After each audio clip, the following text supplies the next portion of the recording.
こんにちは、ミルトンです。今日はこれまでずっと欲しかったタブレットホルダーをやっと見つけたので買ってみました。購入した商品がこちら。今までなかなかこれといったものが見つからず購入を見送っていましたが、今回はスマホにもタブレットにも両方使える便利なアイテムを見つけられてかなり嬉しかったです。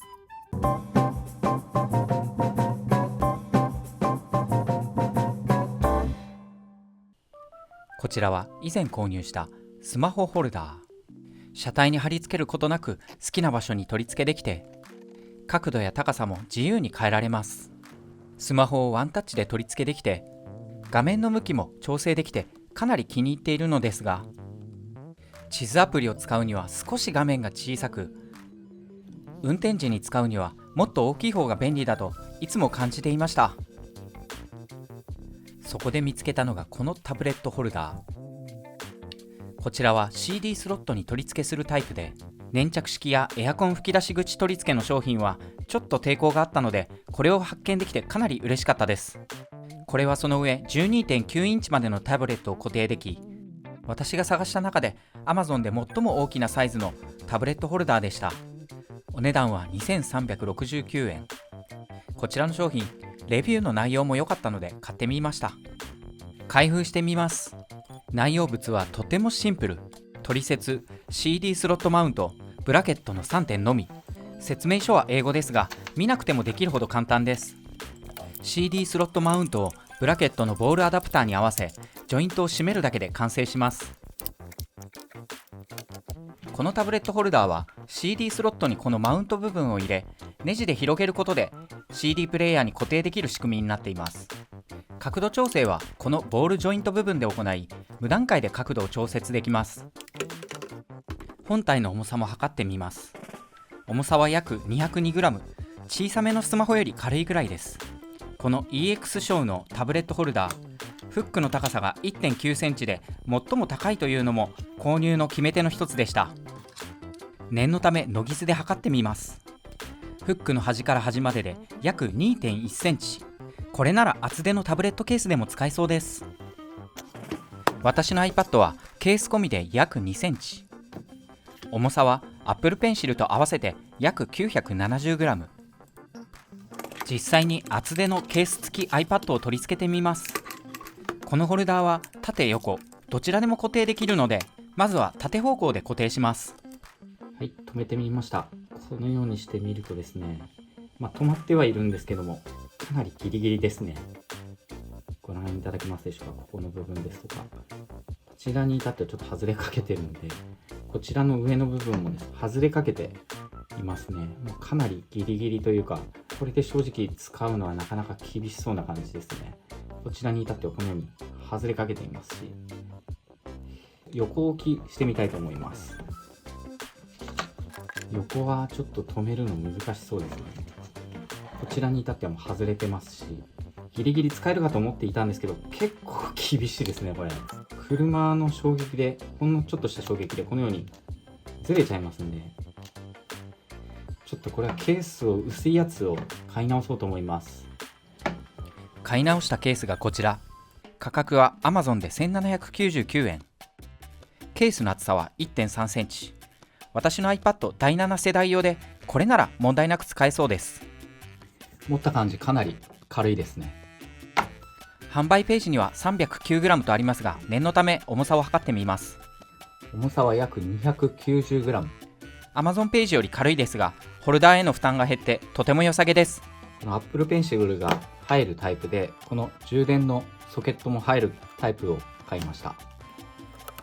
スピーカーも充電ケーブルの部分も、音量調節ボタンのところも、電源のオンオフのところも、ヘッドホン差し込み口もぴったり合っています。カバーの開け閉めで電源のオンオフができるオートスリープ機能も問題なく使えます。磁石が仕込まれていて、このようにするとタブレットスタンドとして使うことが可能です。それまで使っていたものはここにケースがついていたりですとか、それなりにこれも便利だったんですけども、かなり重かったです。以前使っていたケースも重さを測ってみました。 428g。 比べてみると新しい iPad ケースは 138g も軽いです。Apple Pencil と本体両方合わせた重さを測ってみたいと思います。 834g、 やっぱりだいぶ軽くなりました。新しいケースの厚さをノギスで測定。厚さは約 1.4 センチ。商品ページより若干厚いですが、今回買ったタブレットホルダーには問題なく取り付けられそうです。車がかなり汚れていたので、実際に取り付ける前に洗車しました。3分でピカピカになっていい感じです。 CD スロットの中にタブレットホルダーをつけていきます。この部分を CD スロットの中に入れて、これで締め上げれば固定される仕組みです。この部分を締めていきます。なるべく CD スロットの奥まで入れるようにしてネジ締めしました。取り付け完了してみましたが、かなりいい感じです。このようにトントン叩いてもぐらつくこともありません。大丈夫そうですね。並べて比べるとこれだけ違いますので、だいぶ止めやすくなると思います。では止めてみたいと思います。まずは縦置きで止めてみます。上も下もバッチリ止まっています。下もこのようにバッチリ止まっています。上がこのようにバッチリ止まっているんで、運転中も固定には問題ないと思います。実際に運転して振動をチェックしてみました。ご覧のようにタブレットはほとんどブレません。前面からもチェックしてみました。全く問題ないですね。このように指でちょっとつつくと動くんですけれども、それでも全然問題ないですね。運転していてタブレットがブレるといったようなことはありません。少しデコボコした道を走ってみました。少しデコボコな道を走ってみましたが、ブレることはありません。かなりきつめの山道でしたら外れる可能性もあるかもしれませんが、普通の街乗りには問題なく使えそうでした。車体がガタつきやすい踏切でも試してみます。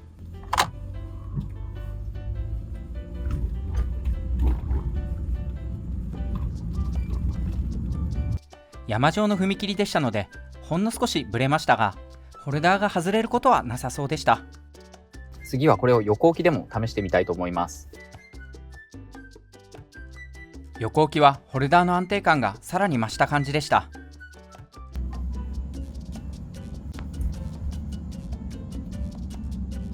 横置きで運転しても全く問題なさそうです。一度取り外してみます。このバネが結構強力なんで、外すのが多少苦労するかもしれませんが、その代わりホールド力はすごいです。この横置きのまま縦に置いたりすることも可能です。このように落ちたりすることはなさそうですので、多少のこのように高さ調整も可能になります。一応念のためこのモードで使ってブレがないかっていうのもチェックしたいと思います。こちらもタブレットがブレるようなことはほとんどありませんでした。このようにある程度角度調整ができるのもこのタブレットホルダーの良さだと思います。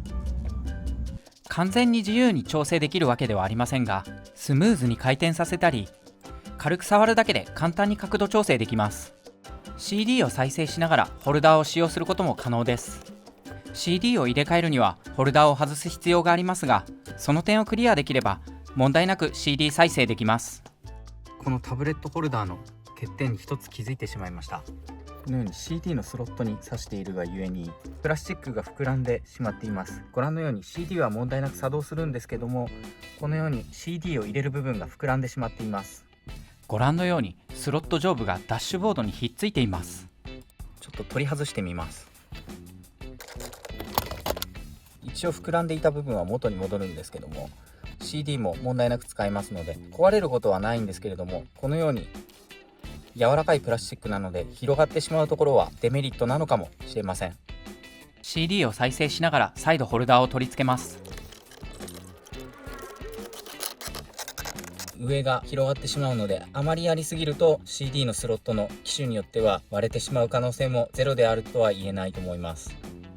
ちなみに私はいつもこちらのスマホホルダーを使っているのですが、これはこれで使い勝手がいいんですけれども、こちらのタブレットホルダーはスマホホルダーとしても使えます。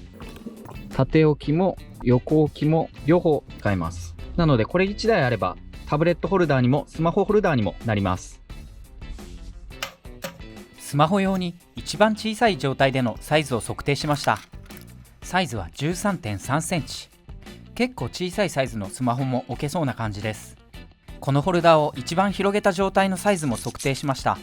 スプリングが強力で大きく広げるのは結構大変ですが、一番広がった状態で約27センチでした。念のため CD スロットに挿す部分の厚さも測定、約 3.6 ミリでした。数日間使ったジョイントボールのへたり具合もチェックします。このタイプはボールの部分が破損することが多いのですが、数日使った程度では全く問題なく、へたり等も一切ありませんでした。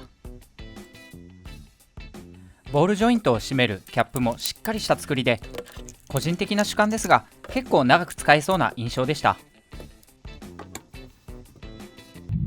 このタブレットホルダー買って本当に良かったです。今まではスマホのナビで目的地に行っていたのですが、これだとかなり大きく表示されますので、これでより安全に目的地にたどり着けそうです。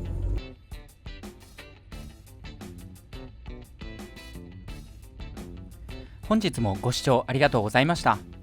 もしこの動画を気に入っていただけたら、チャンネル登録、グッドボタンよろしくお願いいたします。